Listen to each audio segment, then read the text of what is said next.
కోడల ఛానల్లో coconut rice చూపిస్తున్నామండి.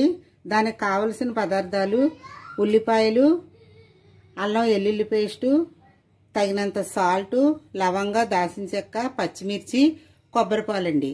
కొబ్బరిపాలలో water కలుపుకుంటా చిక్కటి పాలు తీసుకుంటే అన్నం టేస్టీగా ఉంటుందండి. మీద పెనం పెట్టుకొని ఉల్లిపాయలు, పచ్చిమిర్చి దోరగా వేయించుకుందామండి. పచ్చిమిరపకాయ కొద్దిగా వేగిన తర్వాత దాల్చిన చెక్క, లవంగాలు వేసుకుందామండి. పచ్చిమిర్చి, లవంగా, దాల్చిన చెక్క వేగింది కదండి. ఇప్పుడు కొద్దిగా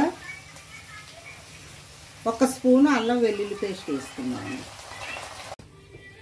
మనం ముందుగా కడిగి పెట్టుకున్న రైస్ ఉంది కదండి, బాస్మతి రైస్ తీసుకున్నామండి. మేమైతే బాస్మతి రైస్ 2 గ్లాసులన్నర తీసుకున్నాం కాబట్టి 2 గ్లాసులన్నర కొబ్బరిపాలు వేస్తున్నానండి.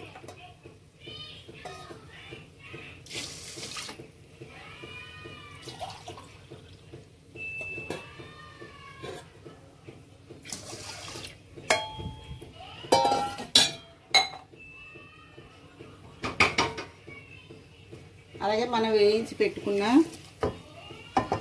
మసాలా కూడా ఇందులో యాడ్ చేసుకున్నాం.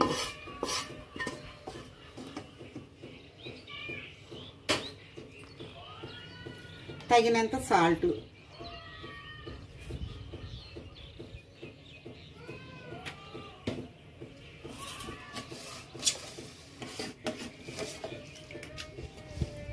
ఇదంతా చక్కగా కలిపి పెట్టుకొని మనం కుక్కర్ రైస్లో పెట్టేసుకుంటే రైస్ కుక్కర్లో వేడివేడి కొబ్బరి అన్నం రెడీ అయిపోయింది. ఇది మీకు నచ్చినట్లయితే మీరు కూడా ట్రై చేయండి ఫ్రెండ్స్. లైక్ చేయండి, సబ్స్క్రైబ్ చేయండి. Thank you friends.